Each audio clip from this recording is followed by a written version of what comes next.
After 8 years of this Prime Minister, he's not only doubled the national debt, adding more debt than all Prime Ministers combined, he's overseen a doubling in the average cost of rent, the average mortgage payment, and the average necessary down payment.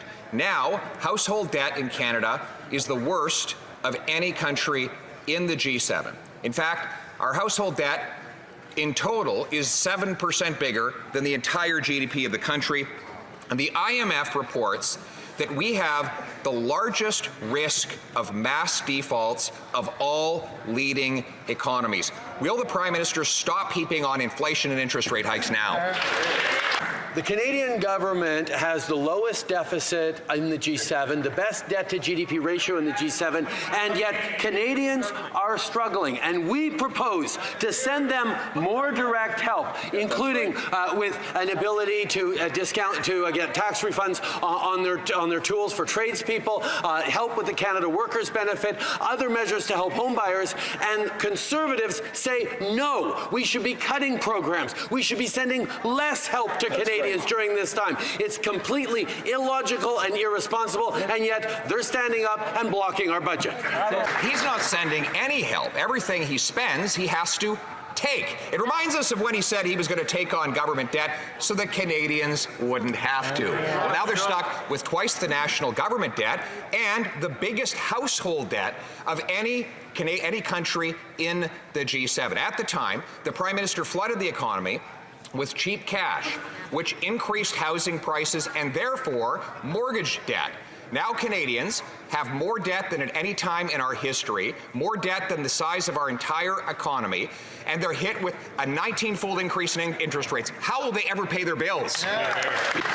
Mr. Speaker, for every now and then, for the Conservative leader to remind us all that he wouldn't have been there to help Canadians through the depths of the pandemic. He wouldn't have been there to support families or small businesses or get our economy rolling again. He was part of the Stephen Harper government that let the 2008 pandemic linger for 9 years before we recovered jobs, and yet this deeper recession had 2 years to bounce back to full employment. We are going to continue to be there for Canadians, to support them, while he's proposing cuts and less support for Canadians when they need it most.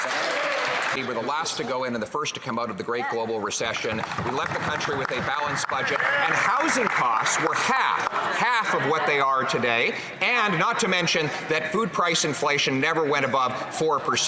That is a far superior record to what this Prime Minister has delivered. He's doubled housing prices, doubled the cost of a mortgage, doubled rent costs, sent 1.5 million people running to the food bank, and now he proposes another $60 billion of inflationary deficits, or $4,200 in extra cost to Canadians. Will he do what he promised to do just 6 months ago and give a date for a balanced budget? Mr. Speaker, 2.7 million Canadians lifted out of poverty since 2015 because of supports and investments this government made, at the same time as we've seen millions of jobs created and the lowest unemployment in generations. The fact is, Mr. Speaker, we're going to continue to be there in targeted, non-inflationary ways to help Canadians, while the Conservatives continue to stand in the way of more help to Canadian families who need it right now. We have an approach that is growing the economy, creating great jobs, and supporting Canadians at the same time. Here, here. Goes again, totally out of touch, says Canadians have never had it so good. Those 9 in 10 young people who have given up on ever owning a home, they've never had it so good, says the Prime Minister. The 1.5 million who are going to food banks or skipping meals, they've never had it so good. Those that are going to the Mississauga Food Bank seeking help with medical assistance and dying not because they're sick but because they're hungry have never had it so good. What they are experiencing is the unavoidable mathematics of an inflationary government, which has spilled $500 billion of inflation on their backs. When will they balance the budget to bring down those costs? The fact of the matter is, we all in this House, representing constituents across the country, know that Canadians are hurting.